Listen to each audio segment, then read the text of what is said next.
اللہ من الشیطان الرجیم بسم اللہ الرحمن الرحیم وَإِلَىٰ عَادٍ اور طرف عاد کی اخاہم ان کے بھائی کو بھیجا ہود علیہ السلام کو قالا انہوں نے کہا یا قوم اعبدوا اللہ اے میری قوم عبادت کرو اللہ کی ما لکم نہیں تمہارے لیے من الہ کوئی معبود غیرو اس اللہ کے علاوہ افلا تتقون تو کیوں نہیں تم ڈرتے کیوں نہیں اس بات کو سمجھتے۔ تو دیکھیں اوپر بھی ہم نے یہی پڑھا اور ہر نبی نے یہی دعوت دی ہے کیا کہ اللہ کی عبادت کرو، ہر نبی کی یہی دعوت تھی۔ جیسے یہاں پہ بھی ہود علیہ السلام بھی اپنی قوم کو دعوت دے رہے ہیں کہ ایک اللہ کی عبادت کرو، اللہ کے علاوہ کوئی اور دوسرا معبود نہیں ہے، تم اس بات کو نہیں سمجھتے، کیا تم نہیں ڈرتے؟ قال الملأ الذین تو ٹھکرایا کس نے؟ سب سے پہلے جٹلانے والے کون تھے؟ تکبر کرنے والے کون تھے؟ بڑے لوگ۔ اور جتنے بھی نبی آئے ان کی پیروی کرنے والے لوگ کون تھے؟ غریب لوگ۔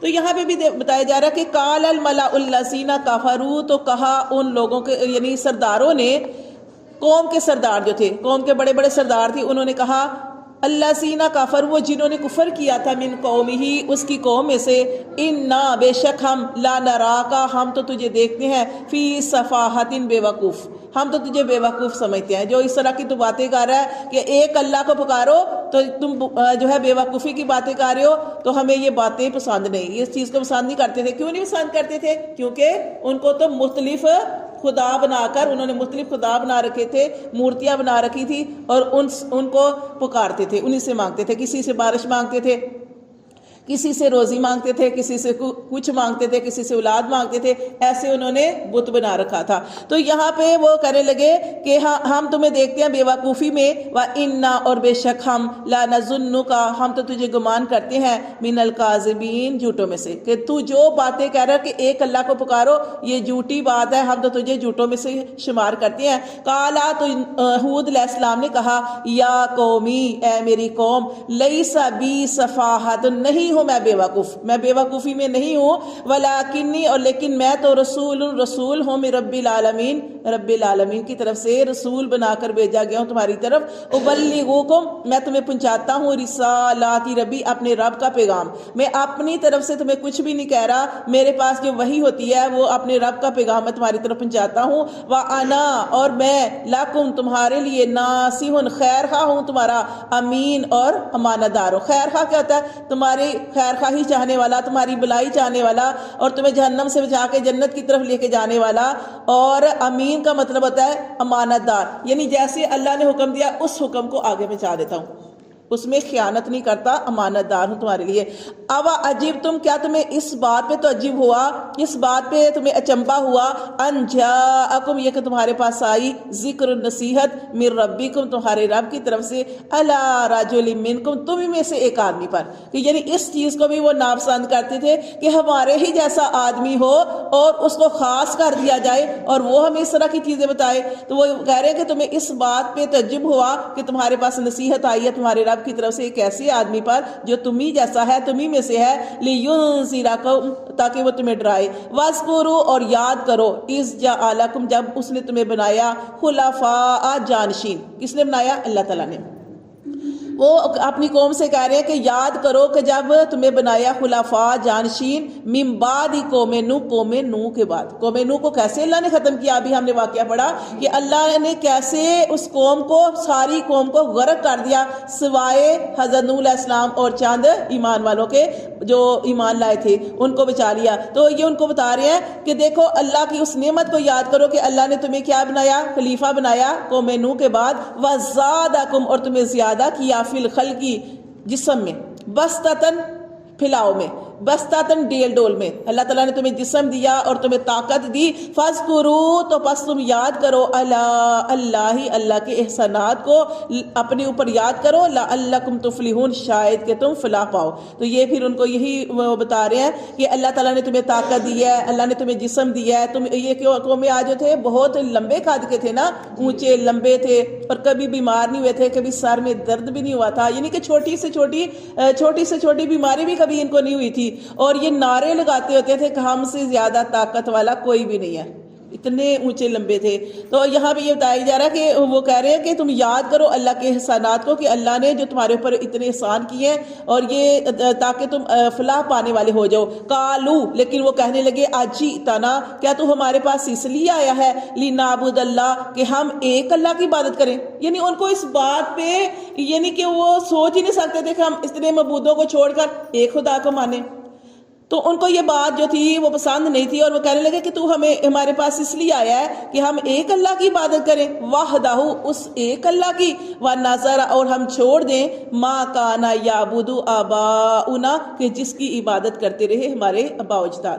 اپنے باپ دادا کے دین کو چھوڑنا بڑا مشکل ہوتا ہے کیونکہ وہ انسان کے اندر چیزیں سما چکی ہوتی ہے نا کہ جو والدین کرتے رہے. لیکن یہ بار بار میں آپ کو یہی باتیں بتا رہی ہوں کہ والدین کی اطاعت فرض ہے لیکن سب سے ضروری اللہ کا حکم ہے. اللہ تعالیٰ نے فرمایا میرے بعد دوسرا حکم کیا ہے کہ اپنے والدین کے ساتھ ان کی فرما برداری کرنا, ان کی اطاعت کرنا. لیکن والدین کی اطاعت بھی اس صورت میں کر سکتے ہیں کہ جائز کاموں کے اندر, ناجائز کاموں کے اندر نہیں, شرک کے اندر نہیں کر سکتے. جیسے کہ کل بتایا کہ جہاں پہ والدین کا حکم اللہ کے حکم کے برابر آ جائے, ایک طرف اللہ حکم دے رہا ہے دوسری طرف والدین حکم دے رہے ہیں, آپ کس کا حکم مانیں گے؟ اللہ کا مانیں گے, والدین کا نہیں مانیں گے. ٹھیک ہے, تو یہاں پہ یہ بتایا جا رہا ہے کہ وہ کہہ رہے ہیں کہ کیا ہم چھوڑ دیں اپنے باپ دادا کے دین کو کہ جو وہ کرتے رہے اس کو چھوڑ دیں. وہ نہیں, ہم نہیں, پھر انہوں نے کہہ دیا کہ ہم نہیں مانیں گے. پھر وہ کہنے لگے فاتنا تو لے آ بما تعدون جو تو ہم سے وعدہ کرتا ہے. کیا وعدہ کرتے تھے وہ؟ ہود علیہ السلام کہتے تھے کہ اگر تم اللہ کی بات نہیں مانو گے, اللہ نے تمہارے پاس نبی بھیجا ہے, اللہ نے تمہارے پاس کتاب بھیجی ہے, اب بھی تم نہیں سمجھو گے تو تمہارے اوپر اللہ کی طرف سے عذاب آئے گا. تو وہ بڑے فخر سے کہتے تھے, کیا کہتے تھے؟ فاتنا بما تعدون بس تو لے آنا ہمارے اوپر وہ وعدہ ان کنت من الصادقین اگر تو سچا ہے. اوپر دیکھیں وہ کہہ رہے ہیں کہ ہم تو تمہیں جھوٹوں میں سے شمار کرتے ہیں, نیچے بھی وہی بات کر رہے ہیں کہ اگر تو سچا ہے تو عذاب لے آ. لیکن وہ عذاب کیوں نہیں آیا؟ اس لیے نہیں آیا عذاب کہ اللہ تعالیٰ اس قوم کو پورا ٹائم جو تھا وہ دینا چاہتے تھے کہ تاکہ یہ قوم ایک پورا ٹائم گزار لے. اگر تب بھی وہ نہیں سمجھتی تو تب بھی اللہ تعالیٰ کا عذاب آیا تھا, ان کے اوپر عذاب آیا تھا. لیکن اللہ تعالیٰ نے ان کو ٹائم دیا. جیسے انہوں نے کہا کہ ابھی لے آ, تو وہ اس وقت اس ٹائم عذاب نہیں آیا تھا, کیونکہ ہر نبی نے یہی کہا کہ ہمارے اختیار میں عذاب لانا نہیں ہے, یہ تو اللہ کے کام ہے. جب اللہ تعالیٰ نے ایک وقت مقرر کر رکھا ہے, جب وہ وقت مقرر آ جائے گا تو انسان, جیسے پیچھے بھی پڑھے تھے کہ جب وہ وقت آ جائے گا تو انسان نہ ایک گھڑی آگے سرک جائے گا اور نہ ایک گھڑی پیچھے سرک سکے گا, نہ آگے بڑھ سکے گا نہ پیچھے. تو یہ وہ کہہ رہے ہیں کہ لے ہمارے اوپر وہ عذاب اگر تو سچا ہے. کالا قد واقع, تو انہوں نے کیا کہا؟ حود علیہ السلام نے کہا کالا قد واقع, تحقیق واقعہ ہو گیا, علیکم تم پر, من ربکم تمہارے رب کی طرف سے, رجسن عذاب, اللہ کی طرف سے تمہارے اوپر عذاب آئے گا, وغضب اور اللہ کا غضب و غصہ جو ہے وہ بھی تمہارے اوپر واقعہ ہو گیا. اتجادلوننی تو کیا تم مجھ سے جھگڑا کرتے ہو, فی اسماء ان ناموں کے بارے میں. جیسے میں آپ کو بتا رہی تھی کہ جب شرک شروع ہوا تھا, بت پرستی شروع ہوئی تھی, تو انہوں نے پہلے مورتیاں بنائی, مورتیاں بنانے کے بعد ان کے نام رکھ دیے. تب یہ نہ یہی کہ یہ فلاں ہمارا جو ہے خدا ہے فلاں, اس کے نام رکھے ہوئے, ٹھیک ہے, نام رکھ دیے, بتوں کے نام رکھ دیے تھے. تو یہ کہہ رہے ہیں حود علیہ السلام کہہ رہے ہیں کہ کیا تم مجھ سے جھگڑتے ہو ان کے ناموں کے بارے میں, سمیتموہا کہ جو تم نے ان کے اپنے پاس سے ہی نام رکھ دیے ہیں, تم نے و آباؤکم اور تمہارے باپ دادا نے نام رکھے ہیں بتوں کے, ما نزل اللہ کہ نہیں نازل کی اللہ نے, بیہا اس کے بارے میں, من سلطان کوئی دلیل, اللہ نے اس کے بارے میں کوئی سند کوئی دلیل نازل نہیں کی, تو تم نے اور تمہارے باپ دادا نے ایسے نام رکھ لیے ہیں. فانتظروا پس تم انتظار کرو, انی بے شک میں بھی, معاکم تمہارے ساتھ, من المنتظرین انتظار کرنے والوں میں سے ہوں. فانجیناہ پس ہم نے اس کو بچا لیا. میں بھی تمہارے ساتھ, وہ کیا کہنے لگے کہ میں بھی تمہارے ساتھ انتظار کرنے والا ہوں, تو تم بھی انتظار کرو, وہ وقت آئے گا, وہ عذاب ضرور آئے گا. پھر اللہ فرماتے ہیں فَأَنْجَيْنَاهُ پس ہم نے اس کو نجات دے دی. کس کو؟ جس کا واقعہ پڑھے حود علیہ السلام کو, اللہ نے نبی کو نجات دے دی. وَالَّذِينَ مَعَهُ اور جو اس کے ساتھ تھے ایمان والے, ان کو بھی نجات دے دی. بِرَحْمَةٍ مِنَّا اپنی رحمت سے. وَقَطَعْنَا اور ہم نے کاٹ دی, دَابِرَ الَّذِينَ جھڑ ہی ان لوگوں کی, کذبوا جنہوں نے جھٹلایا تھا, بِآیاتِنَا ہماری آیات کو, جنہوں نے ہماری آیات کو جھٹلایا تھا اس کی ہم نے جڑ ہی کاٹ دی. وَمَا كَانُوا مُؤْمِنِينَ اور نہ ہوئے وہ ایمان لانے والے. تو قوم عاد کا واقعہ کیا ہے کہ یہ جیسے بتایا کہ اونچے لمبے تھے، جیسے یہاں پہ بھی ان کا ذکر آ رہا ہے کہ اللہ نے ان کو ڈیل ڈول دیا ہوا تھا، قد ان کے لمبے تھے اور نعرے لگاتے تھے کہ ہم سے زیادہ طاقت والا کون ہے، اور لیکن اللہ تعالیٰ نے ان کو کیسے ہلاک کیا؟ ہواؤں کے ذریعے، کہ جب انہوں نے اپنے نبی کی بات نہیں سنی، ان کی بات کو جھٹلایا، تو پھر اللہ تعالیٰ کی طرف سے عذاب آیا تھا، ہواؤں کا عذاب۔